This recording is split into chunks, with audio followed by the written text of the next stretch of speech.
Hello, and welcome to the Enchanted Forest. Are you ready to go on a storybook adventure with me? Listen closely and follow the star from my magic robe. When the star is over the book and you press a button, you can see the story. When the star is over the Jack-in-the-Box and you press a button, you can play the games. When the star is over the hand and you press a button, you will leave the disc. You can move the star anywhere you like, and remember, if you see the story first, it will help you play the games. Have fun!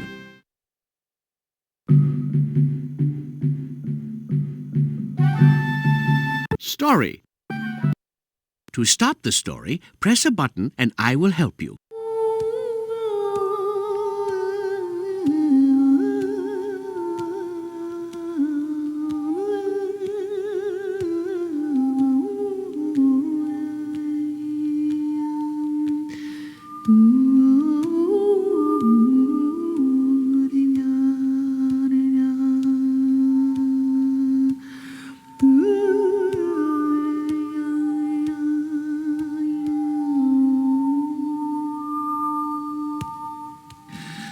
Once upon a time, on an uninhabited island on the shores of the Red Sea, there lived a Parsee from whose hat the rays of the sun were reflected in more than oriental splendor.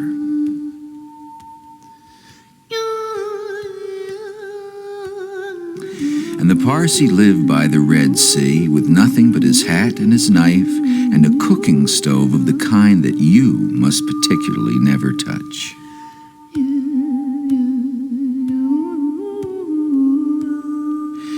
And one day he took flour and water and currants and plums and sugar and things, and he made himself one cake which was 2 feet across and 3 feet thick. It was indeed a superior comestible. That's magic. And he put it on the stove because he was allowed to cook on that stove, and he baked it and he baked it till it was all done brown and smelt most sentimental.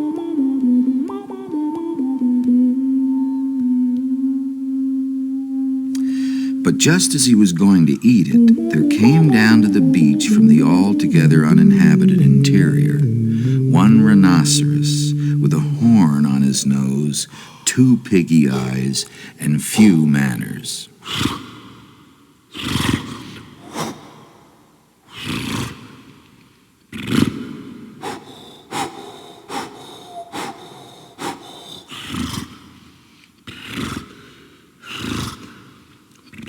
In those days, the rhinoceros's skin fitted him quite tight. There were no wrinkles in it anywhere. He looked exactly like a Noah's Ark rhinoceros, but of course much bigger. All the same, he had no manners then, and he has no manners now, and he never will have any manners. He said, "How?" And the Parsee left that cake and climbed to the top of a palm tree with nothing on but his hat, from which the rays of the sun were always reflected in more than oriental splendor.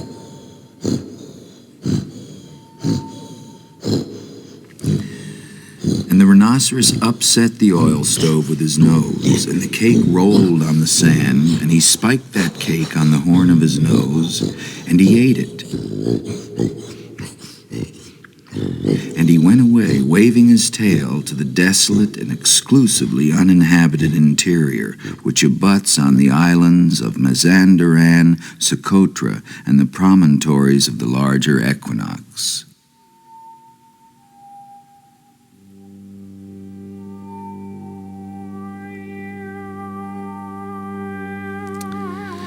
Then the Parsee came down from his palm tree and put the stove on its legs and recited the following sloka, which, as you have not heard, I will now proceed to relate.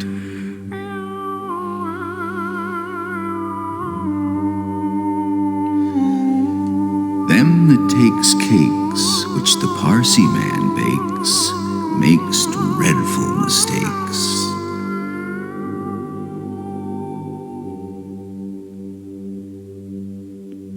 And there was a great deal more in that than you would think. Because 5 weeks later, there was a heat wave in the Red Sea, and everybody took off all the clothes they had.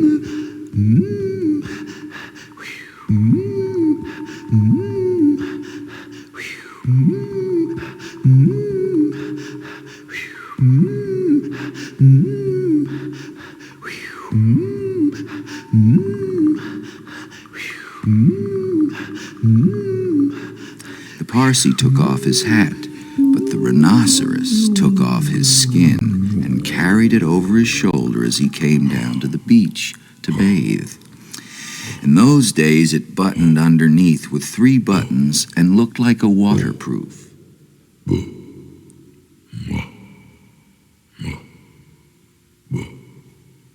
He said nothing whatever about the Parsi's cake because he had eaten it all, and he never had any manners then, since, or henceforward.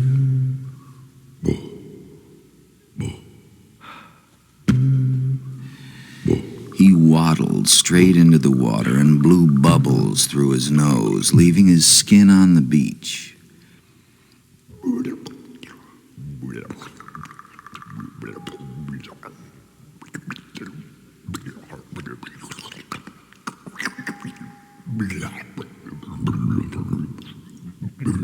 Presently, the Parsi came by and found the skin.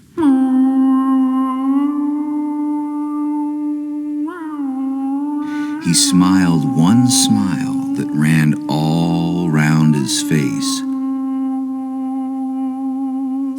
2 times. Then he danced 3 times round the skin and rubbed his hands. Then he went to his camp and filled his hat with cake crumbs, for the Parsi never ate anything but cake, and he never swept out his camp.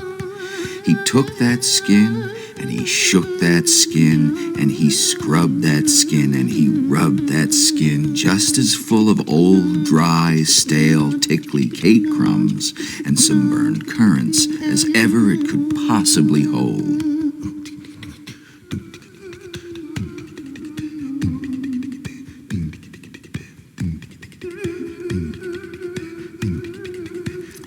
Then he climbed to the top of his palm tree and waited for the rhinoceros to come out of the water and put it on.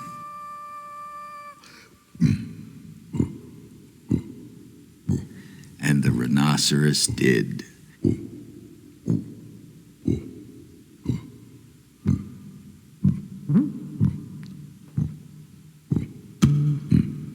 He buttoned it up with the 3 buttons, and it tickled like cake crumbs in bed. Then he wanted to scratch, but that made it worse.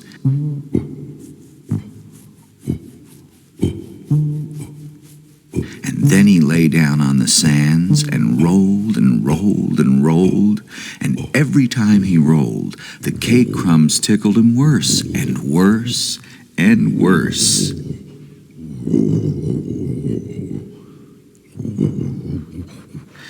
Then he ran to the palm tree and rubbed and rubbed and rubbed himself against it.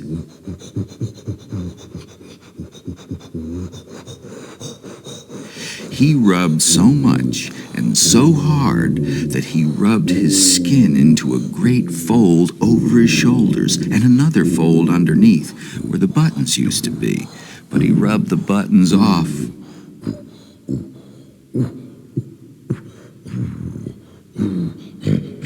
And he rubbed some more folds over his legs. And it spoiled his temper.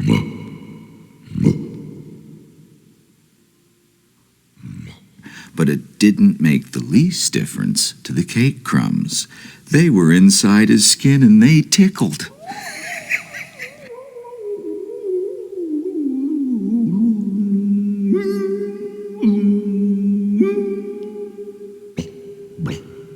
So he went home, very angry indeed and horribly scratchy.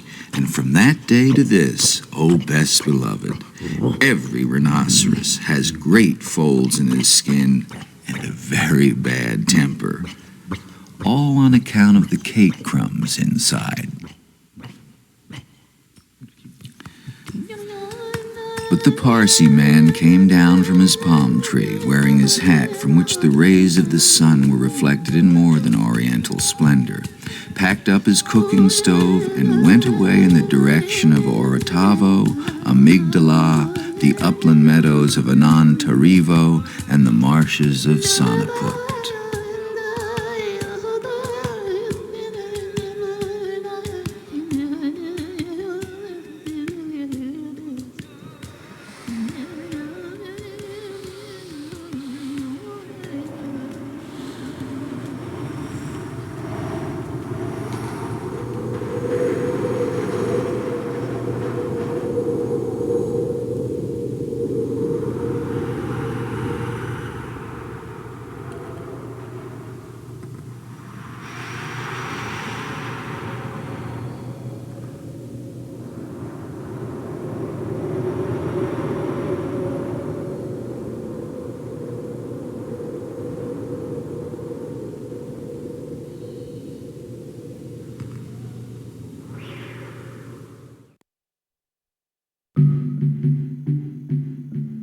Game. Each one of these pictures will let you play a different game. If you put Game. Each one of these pictures will let you play a Which of these characters took off his skin? Sure, and didn't he look silly without his skin?